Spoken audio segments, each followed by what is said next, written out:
Fala vascaíno, fala vascaína, você torcedor do Vasco, espalhado de norte a sul do Brasil, e você torcedor do Vasco que me acompanha, espalhado por todo mundo, saudações vascaínas a todos vocês. Meus amigos, temos alguns assuntos sérios para poder tratar. Peço a todos, se inscreva no canal, deixe o seu like ou dislike para avaliar o conteúdo e ativem o sininho para vocês receberem as notificações, porque o YouTube não está entregando. Vamos lá, meus amigos. A gente teve acesso a alguns números preocupantes dos sócios do Vasco da Gama. O Alexandre Campelo colocou alguns números, alguns documentos lá no site oficial do Vasco da Gama. E eu vou dar minha opinião aqui com relação a esses números. Mandar um recado para o presidente. Eu vou falar aqui também sobre a possível contratação do Yaya Touré. Muita gente me perguntando sobre isso, tá? Vamos falar como que foi o treinamento do Vasco da Gama, que ocorreu hoje. E vamos mencionar aqui outros assuntos aqui importantíssimos. Vamos lá.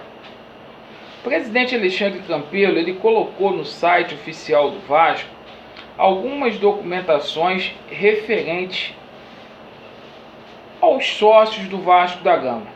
Como o nosso canal é um canal de fiscalização, a gente vai rebater aqui algumas coisas no sentido de preocupação. Eu vou ficar torto aqui porque eu estou com a tela do lado para acompanhar esses números aqui com vocês. Em dezembro de 2019, o total de sócios do Vasco da Gama era 185.404.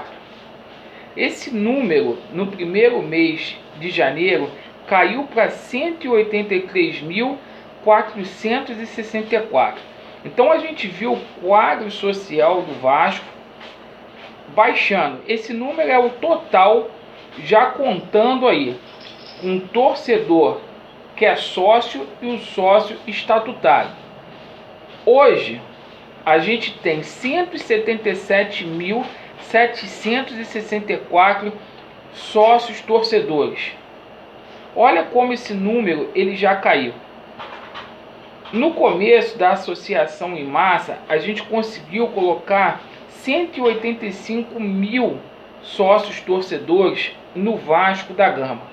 Hoje, se a gente somar sócios torcedores com sócios estatutários, se a gente pegar 5.700, que é o número de sócios estatutários, e a gente somar com os 177.764 que são sócios estatutários, a gente não chega àqueles 185 mil. A gente fica em apenas 183.464.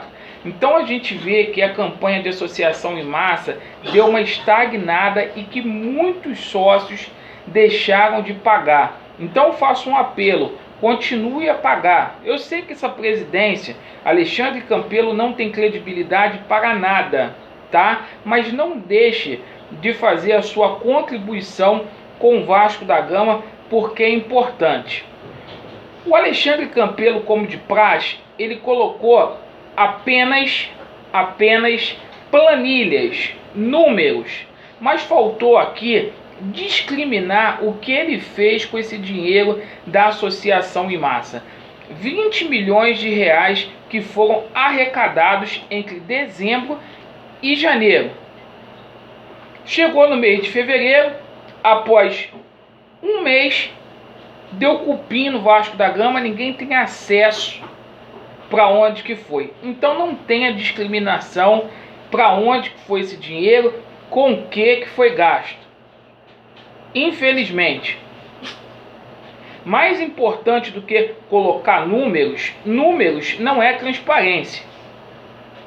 Transparência é você dar uma contraprestação de serviço para o associado do Vasco da Gama que quer saber a finalidade deste dinheiro, para onde que foi. E isso não foi dito nessa documentação. Algo de muito podre acontecendo lá no Vasco. Vamos lá, meus amigos, com relação ao Yaya Touré. Gente, isso não existe. A realidade do Vasco hoje são especulações. Deixar claro aqui, especulações são suposições, coisas que poderão ou não acontecer. Hoje o Vasco da Gama ele vive um problema que ficou claro nesta semana, a falta de comando. Essa última semana, que deveria ser uma preparação para o jogo da Copa do Brasil e também da Copa Sul-Americana, a gente teve o presidente afastado por 5 dias do Vasco da Gama e funcionários entrando de greve. Então esta é a realidade do Vasco da Gama. Um presidente, uma administração que não consegue verdadeiramente juntar dinheiro para poder pagar salário mínimo para alguns funcionários, não terá capacidade para trazer um jogador deste porte.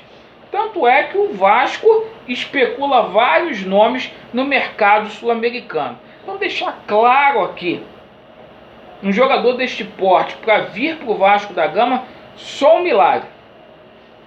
Vamos lá, meus amigos, com relação à preparação do jogo do Vasco da Gama com o Oriente Petroleiro, né? Eu fiz algumas anotações aqui com relação a este jogo que eu gostaria de dividir com vocês, né? E coisas que também me preocuparam, né? O Guarim, ele já começa a treinar normalmente, já está treinando com bola. O Guarim se apresentou no Vasco da Gama muito melhor do que quando ele foi contratado. O treinador Abel Braga trabalhou a saída de bola da equipe para ser mais rápida, para ser mais sucinta. Ele avaliou alguns movimentos de ataque para ter uma transição muito mais rápida lá no ataque. O Vasco fez treinamento de penalidade máxima. Então, tendo a possibilidade aí desse jogo ir para pênalti, o Vasco está treinando muita penalidade máxima, né? Além de finalizações, que foi o nosso pecado aí contra o Altos no último jogo. Todavia, o Abel ele precisa treinar a equipe defensivamente, porque o Vasco da Gama está um problema, é terrível a equipe defensivamente, né? Não confirmou a equipe ainda, vamos aguardar porque está muito cedo.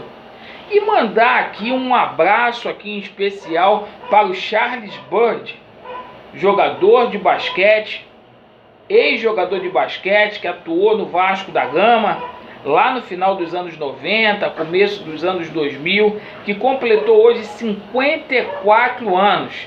Charles Bird, que fez Oscar Schmidt chorar muito, né?